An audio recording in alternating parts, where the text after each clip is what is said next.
Alors bonjour et bienvenue dans cette vidéo. On va voir comment fonctionne le système financier avec pour objectif de mieux faire comprendre ce système afin d'aider chacun à prendre les bonnes décisions pour ses finances. Alors, on va démarrer par une fausse croyance. En fait, la plupart des gens pensent que voilà comment fonctionne une banque. Les épargnants déposent donc leur argent à la banque et la banque prête cet argent aux emprunteurs. Eh bien, c'est une fausse croyance. Ça ne fonctionne pas vraiment comme ça. Alors, en fait, en réalité, quand la banque fait un prêt, eh bien, elle crée l'argent tout simplement à partir d'une simple écriture électronique. C'est aussi simple que ça. Et donc finalement, la banque prête de l'argent qu'elle n'a pas, mais simplement, elle a ce droit qui vient d'un passé assez ancien maintenant, de créer de l'argent lors d'un prêt. C'est aussi simple que ça, c'est incroyable, mais c'est vrai. Alors on va donner un petit exemple. Eh bien, si par exemple vous avez un client qui souhaite emprunter par exemple 100 000 € à la banque sur une période de 15 ans pour acheter un appartement, eh bien la banque, elle ne va pas chercher dans ses fonds propres ou dans les dépôts des épargnants ces 100 000 €. Non, non, elle ne fait pas ça. Elle va tout simplement créer une écriture et créer ces 100 000 € à partir de rien, en fait. Hein, ça se passe comme ça, et donc ces 100 000 €, elle va les créditer sur le compte du client. C'est aussi simple que ça, et finalement, on s'aperçoit que si par exemple, dans cet exemple, le taux est de 5%, eh bien, la banque va encaisser 44 180 €, 41 480 € d'intérêt sur de l'argent qu'elle n'avait pas, mais qu'elle vient de créer. Donc, vous voyez que c'est un monde complètement fou dans lequel on vit, où les banques, finalement, ont ce droit de créer de l'argent à partir de rien, à partir du moment où quelqu'un vient les voir pour emprunter de l'argent. Donc, on comprend grâce à ce système que les banques, grâce à ce privilège de créer de l'argent à partir de rien, eh bien, font des profits tout à fait énormes. Et grâce à ce système, elles peuvent prêter beaucoup plus que ce qu'elles ont comme fonds propres. Donc finalement, ce système permet aux banques de démultiplier leurs profits et de grossir quasiment à l'infini. Si on regarde une banque, la BNP par exemple en France, les actifs détenus par la BNP sont supérieurs au PIB de la France. Donc c'est pour vous donner une image. Et finalement, c'est ça qui permet en réalité aux banques de trader et de jouer donc finalement avec des milliards d'euros. On se souvient de l'affaire Kerviel, où soi-disant ce trader avait perdu 5 milliards d'euros en se cachant vis-à-vis de sa direction, donc c'est tout à fait étonnant évidemment d'avoir un petit trader qui joue comme ça avec des milliards pour les perdre. Mais ce dont les médias ne parlent pas, c'est comment se fait-il que finalement une banque puisse donner à ces traders des milliards et des milliards pour jouer avec. Eh bien, vous avez la réponse, c'est tout simplement grâce à ce droit de créer de l'argent à partir de rien. Alors, que fait la banque finalement avec votre épargne, puisque la banque prête beaucoup plus que ce qu'elle reçoit en dépôt, par exemple. Eh bien, la banque va prêter et également spéculer avec des leviers entre 10 et 30. Pour les banques françaises, on est plutôt sur des leviers de 30 quasiment. Donc, si on prend encore l'exemple de la BNP, les fonds propres de la BNP, au moment où je fais cette vidéo, sont de 94 milliards et ils représentent que 5% des actifs détenus par la BNP de 1907 milliards. Donc ça veut dire quoi? Ça veut dire que finalement, si la banque fait trop de mauvaises opérations et qu'elle elle fait des pertes de 5% sur l'ensemble de ses actifs, eh bien la BNP ferait faillite. Et c'est pour ça que, et c'est ce qui est arrivé d'ailleurs finalement lors de la crise de 2008-2009, hein, avec la faillite de Lehman Brothers, où les banques françaises ont fait de grosses pertes, et elles ont dû être sauvées par l'argent de l'État et donc par vos impôts.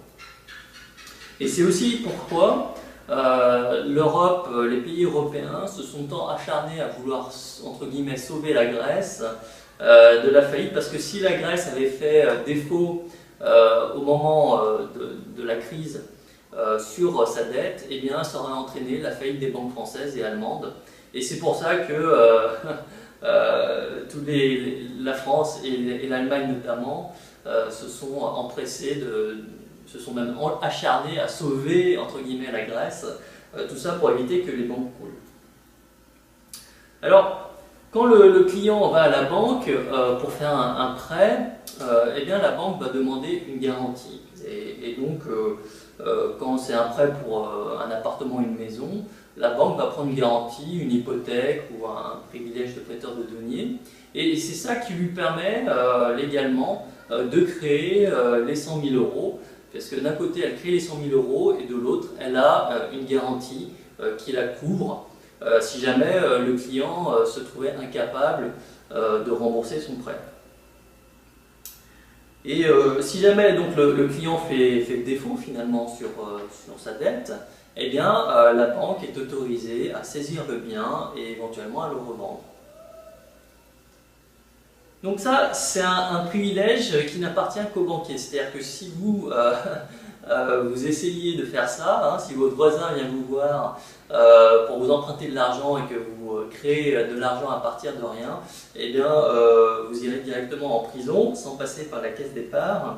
Et en réalité, seuls les banquiers ont ce droit-là. Même l'État n'a pas ce droit, puisque finalement l'État français, en tout cas, y a renoncé en 1973, avec la loi Pompidou-Giscard de 1973, qui fait que l'État avait le droit d'emprunter de l'argent gratuitement, mais une toute petite portion, et au-delà, il était obligé d'emprunter avec intérêt auprès des banques, des assureurs et de tous les gros financiers de la planète.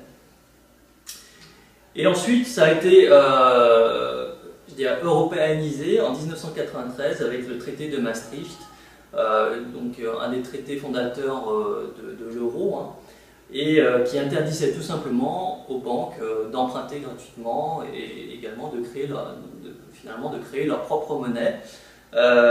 Et donc depuis l'avènement de l'euro, l'État français est obligé d'emprunter sur les marchés financiers et de payer des intérêts. Donc comment ça fonctionne? Très simplement, quand l'État a besoin d'argent parce que finalement il a plus de dépenses que de recettes, eh bien il va émettre en fait une obligation, donc il va vendre cette obligation sur le marché. Des investisseurs vont acheter cette obligation et l'État sera obligé de payer des intérêts sur cette obligation.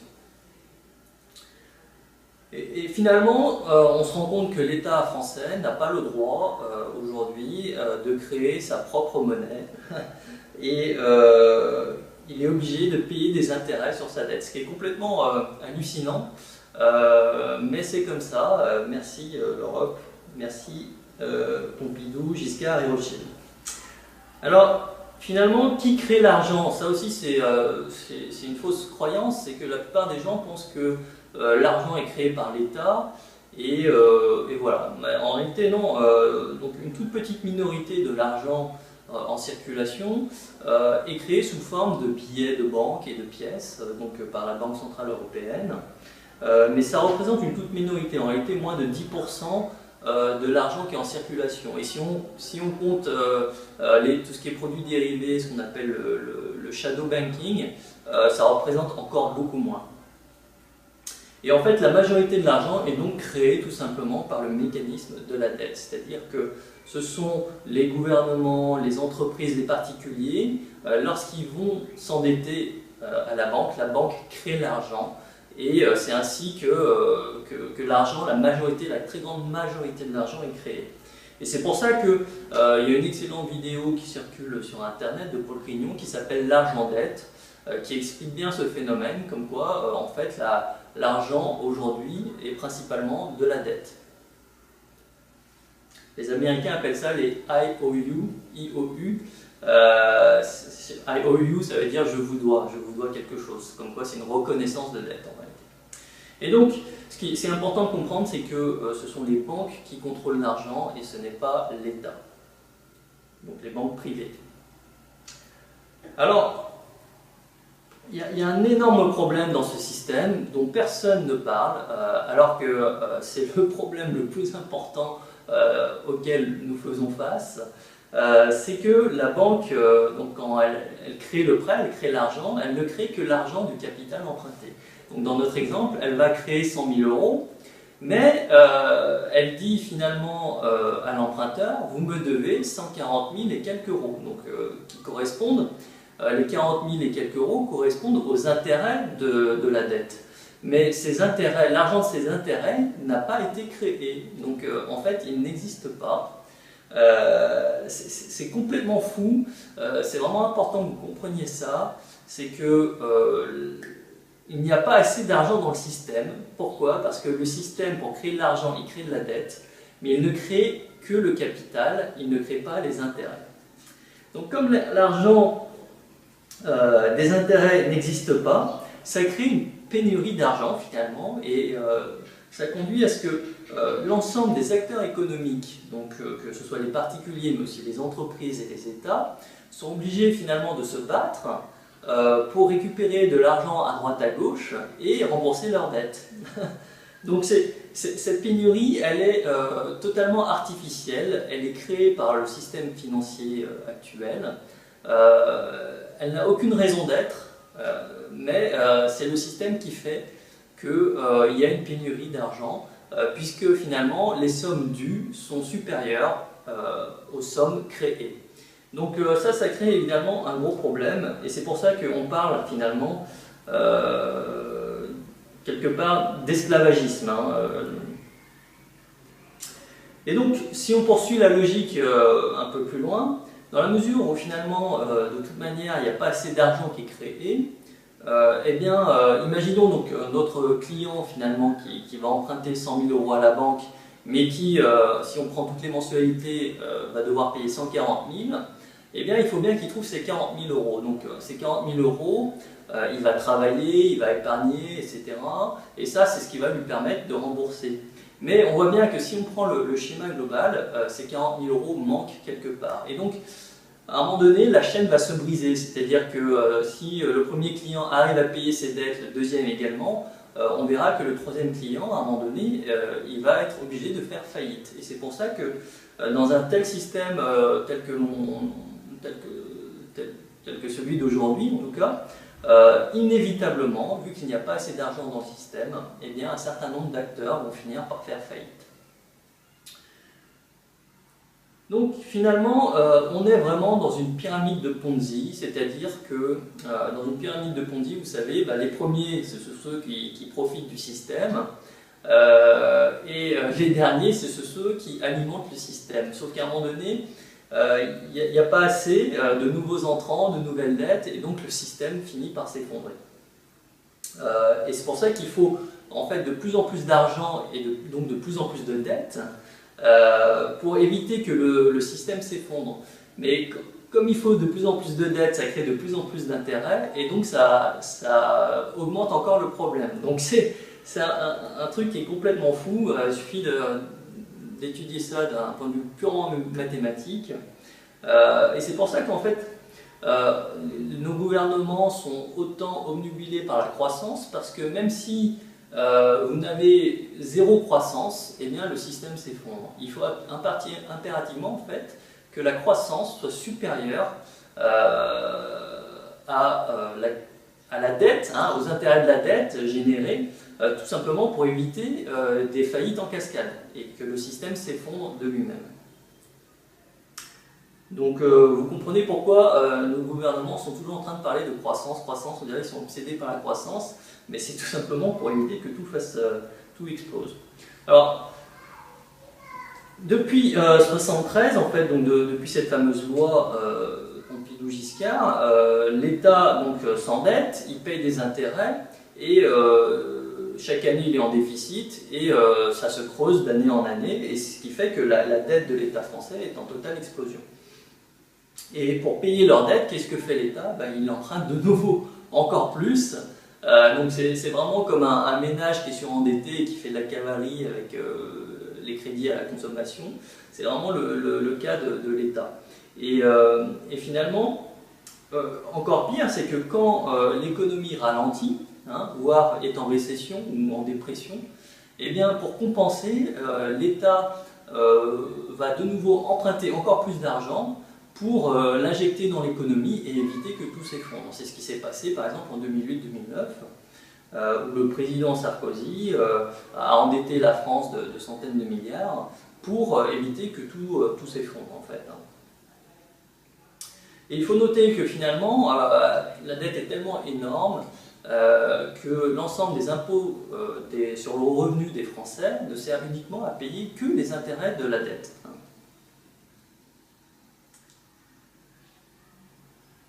Alors, dans un premier temps, finalement, les banques grossissent énormément et font d'énormes profits, des milliards de profits, sauf qu'à un moment donné, on voit bien que dans ces systèmes, à un moment donné, il y a des acteurs économiques qui font faillite. Donc il y a les individus, les particuliers, mais il y a aussi les entreprises. Et à ce moment-là, la masse monétaire rétrécit et ces gens-là font défaut sur leur dette, et donc la banque est obligée d'inscrire une perte. Hein. Et quand il y a trop de pertes, comme en 2008-2009, eh bien, vu que les banques ont un énorme effet de levier, eh bien, elles se retrouvent en faillite tout simplement. Et donc, en 2008-2009, ce sont les États qui se sont endettés auprès des banques pour sauver les banques, ce qui est complètement fou. Mais ces dernières années, donc plutôt en 2011-2012, les États étant surendettés déjà, eh bien c'est la BCE, la Banque Centrale Européenne, qui est intervenue tout simplement pour prêter de l'argent aux banques et éviter qu'elles fassent faillite. Et donc la BCE, quand elle prête de l'argent, c'est vraiment, elle crée ça à partir de l'air. Hein, donc voilà, et pourquoi à chaque fois qu'il y a une banque qui fait faillite comme Dexia, comme le Crédit Immobilier de France, qui ne sont pas des très grosses banques, mais quand même, eh bien à chaque fois que ces banques font faillite, eh bien tout est fait pour les sauver, pour les renflouer, parce que si jamais une banque fait faillite, finalement c'est tout le système qui s'effondre, un peu comme en 2008 avec la faillite de Lehman Brothers. Et alors les banques font faillite, mais l'État, on voit bien qu'il est surendetté, que ses dépenses sont supérieures à ses recettes, et qu'en plus il doit payer les intérêts de la dette, sans parler du remboursement du capital. Et finalement, l'État est en faillite également, donc de temps en temps il y a un ministre qui fait une petite gaffe et qui dit que l'État est en faillite, ce qui est totalement vrai. Alors les gens se demandent, ouais, bah, si l'État est en faillite, pourquoi il ne fait pas faillite? Eh bien tout simplement parce qu'il va emprunter à chaque fois pour combler le trou. Hein. Quand le trou de la sécurité sociale, il est comblé par l'emprunt, donc l'État emprunte de plus en plus.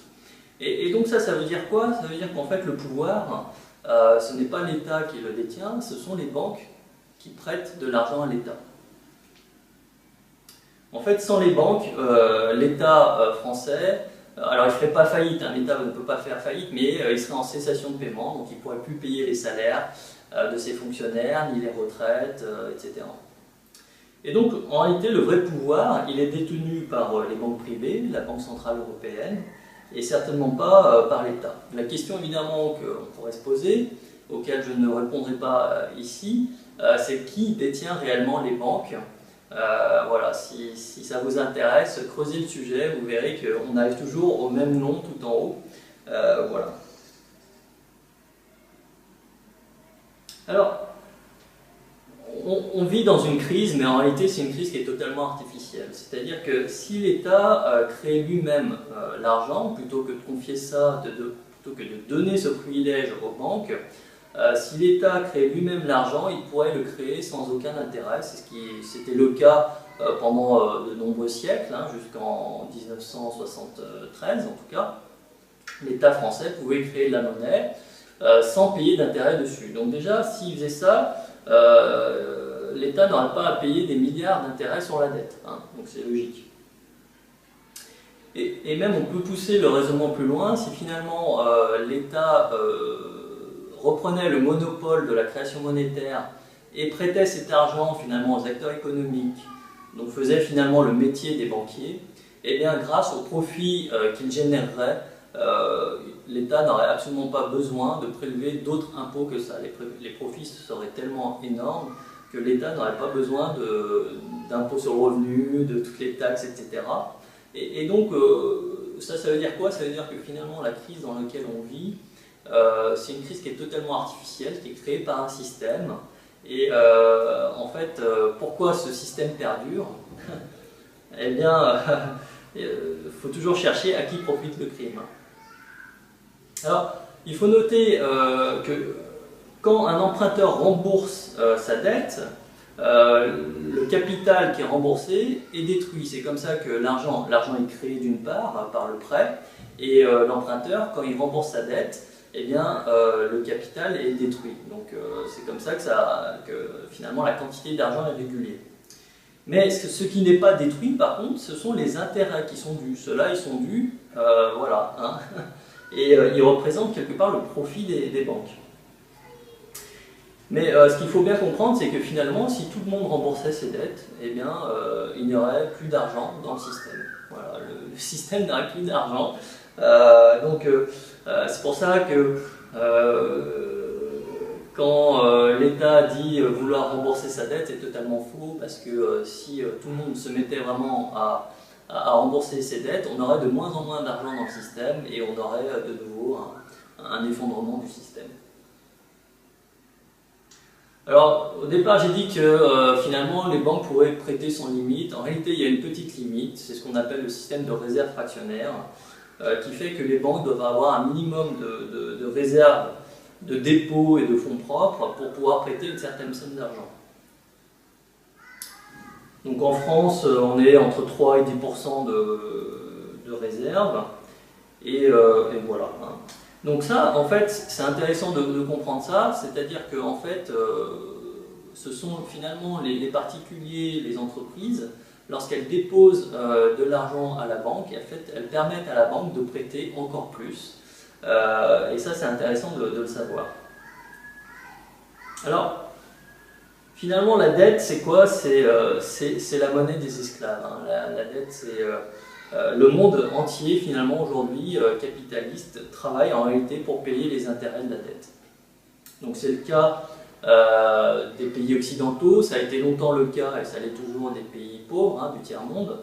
En fait, la dette, c'est vraiment un outil de domination. Voilà.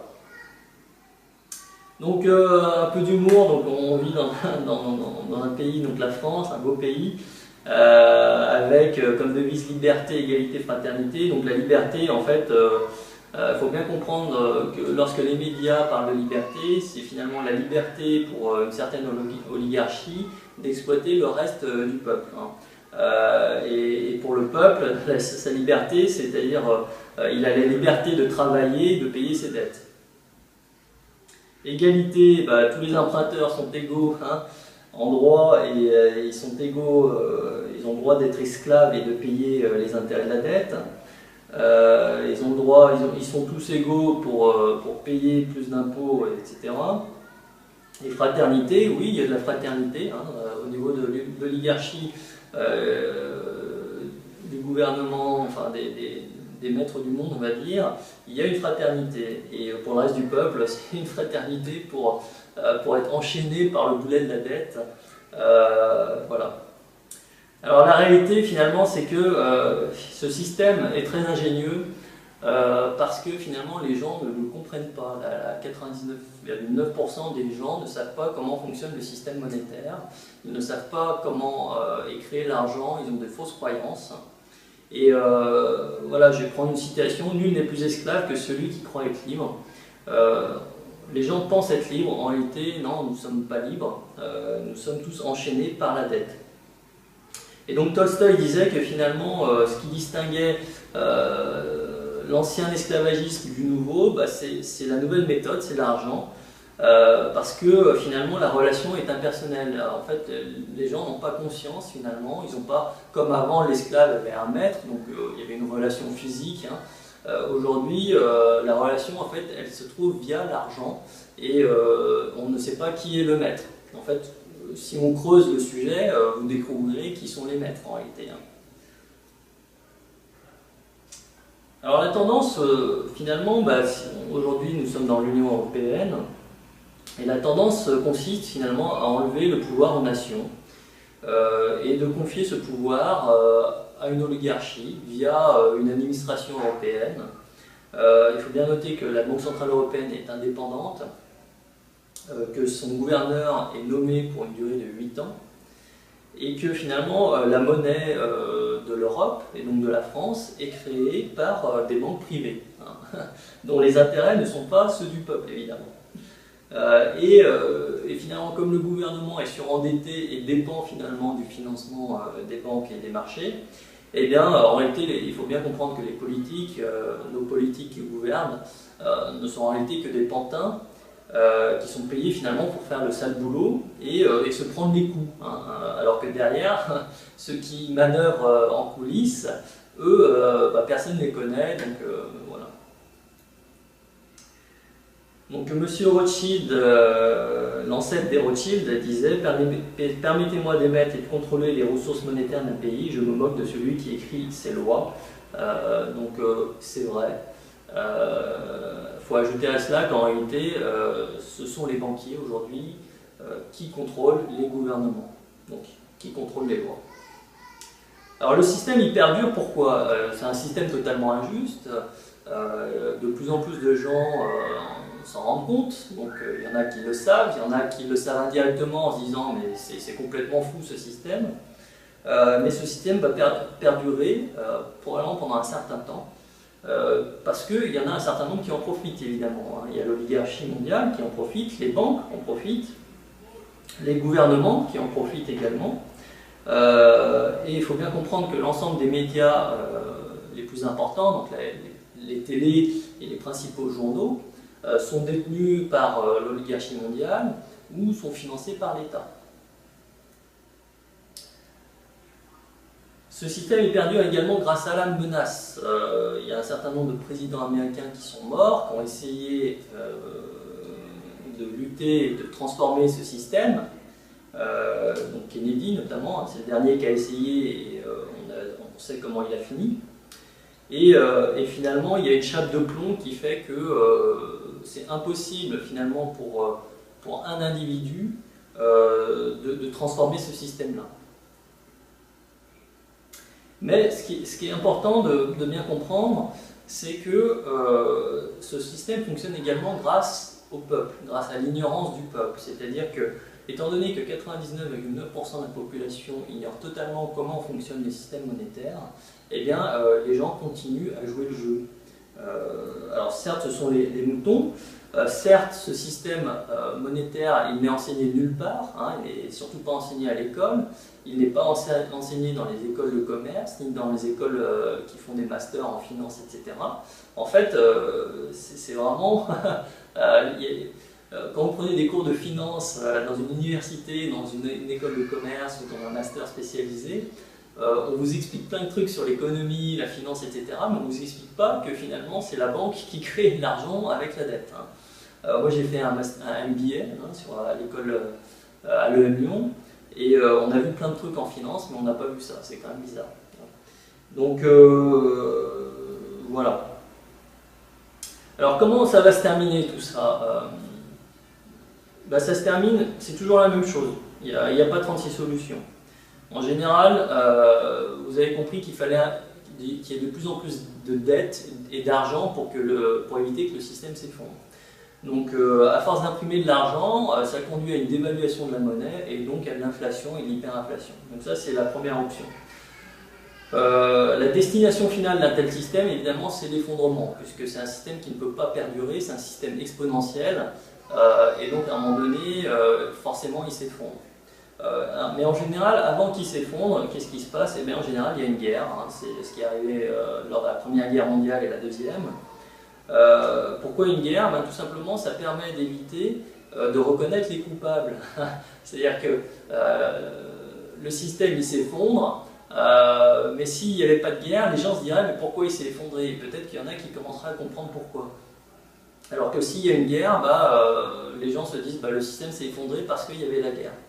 Donc ça c'est plutôt inquiétant pour notre avenir, puisque aujourd'hui le système financier craque un peu de partout, et soit ça sera l'hyperinflation, soit la guerre. Donc peut-être même les deux. C'est exactement ce qui s'est passé lors de la crise de 1929, qui a démarré aux États-Unis. En Allemagne, on a eu une hyperinflation, et finalement le système a été remis à zéro grâce à la Deuxième Guerre mondiale. Alors, il faut bien comprendre que les banques aiment beaucoup les guerres, contrairement à ce qu'on pourrait penser.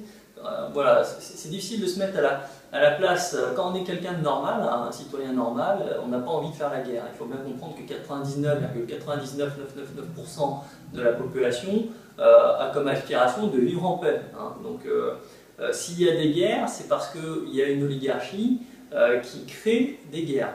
Et il faut comprendre que pourquoi elle crée des guerres, parce que pour éviter qu'on trouve les coupables finalement, que le peuple se rende compte que le système est totalement biaisé, mais aussi parce que ça permet aux banques de faire encore plus de profit. Il faut savoir que dans la plupart des guerres, il y a toujours des banques qui ont financé les deux camps.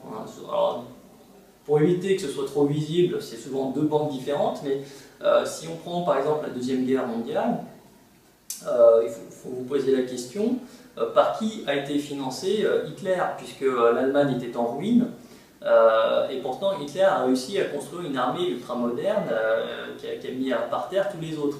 Donc par qui il a été financé? Donc si vous recherchez par qui il a été financé, vous trouverez des réponses. Il y a un excellent livre qui s'appelle Wall Street et l'ascension d'Hitler. Et donc il faut bien comprendre que dans les guerres, en général, c'est toujours financé par les banques, et elles financent les deux camps. Et ça permet aux banques de faire d'énormes profits, et surtout en plus d'avoir le pouvoir derrière sur les pays, puisque le pays se retrouve surendetté, et bien ça augmente le pouvoir des banques. Donc ça augmente le pouvoir des banques, ça augmente les profits, voilà.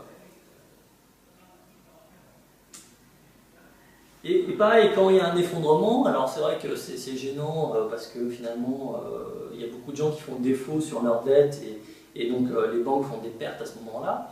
Mais il faut bien comprendre que de nouveau, les banques vont récupérer des actifs tangibles. C'est-à-dire que si Monsieur X, notre client, n'est plus capable de rembourser son prêt, la banque va récupérer son bien. Donc voilà. Donc la banque, elle a créé 100 000 euros comme ça, d'un claquement de doigts. Elle va récupérer 40 000 euros d'intérêt, et si jamais elle ne récupère pas tous les intérêts parce que le client fait défaut, elle récupère la maison. Donc dans tous les cas, la banque gagne toujours. Et c'est ce qui se passe aux États-Unis avec la crise des subprimes. Les banques deviennent le plus gros propriétaire des États-Unis, et également en Espagne. C'est aussi le cas avec tous les Espagnols qui font défaut, qui ne peuvent plus payer leur emprunt. Eh bien, les banques vont récupérer l'ensemble de l'immobilier espagnol. Alors, l'hyperinflation, seuls les Allemands ont vécu ça finalement dans les années 30, et ils comprennent ce que c'est l'inflation. Donc c'est pour ça que dans les médias, il ne faut pas être étonné quand les Allemands ont plutôt des positions visant à limiter l'inflation. Il faut bien comprendre qu'en réalité, l'inflation c'est un transfert de richesse depuis les épargnants vers ceux qui sont endettés. Et qui est endetté aujourd'hui, c'est l'État. Alors ça, voilà, ça serait trop long à expliquer dans cette vidéo, mais dans les formations que je propose, j'explique en détail ce phénomène. Alors qu'est-ce qu'il faut faire, vous me direz alors, il faut bien comprendre qu'évidemment, un individu n'a pas le pouvoir de changer le système. On a vu que même un président des États-Unis comme Kennedy, il a tenté de changer le système, de refaire émettre la monnaie par l'État américain et non par la Fed, qui est une banque privée. Et il s'est fait descendre. Donc même un seul individu n'a aucun pouvoir, n'a pas le pouvoir par rapport à ce qu'il y a en face. Mais il y a quand même il y a le phénomène du centième singe. C'est-à-dire, alors je ne sais pas si c'est une vraie étude ou pas, mais à partir d'une certaine masse critique, en fait, l'information et le savoir se répandent dans toute l'espèce. Ils avaient fait une étude plus ou moins avec des singes qui voilà, ils leur apprenaient finalement un nouveau savoir, et ils se sont rendus compte qu'à partir du centième, alors c'est probablement pas le centième, hein, mais c'est bien pour l'histoire, à partir d'un certain nombre de singes qui avaient acquis le savoir, c'est l'espèce entière qui avait le savoir. Et ça, c'est quelque chose de très important, c'est-à-dire qu'aujourd'hui, comme je vous le dis, 99 à 99% de la population ignore totalement comment fonctionne le système financier.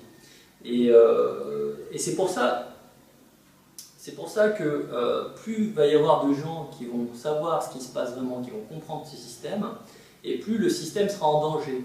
Et c'est pour ça que les médias font autant de désinformation, parce que justement ils ont peur qu'à un moment donné, le savoir se transmette à toute la population.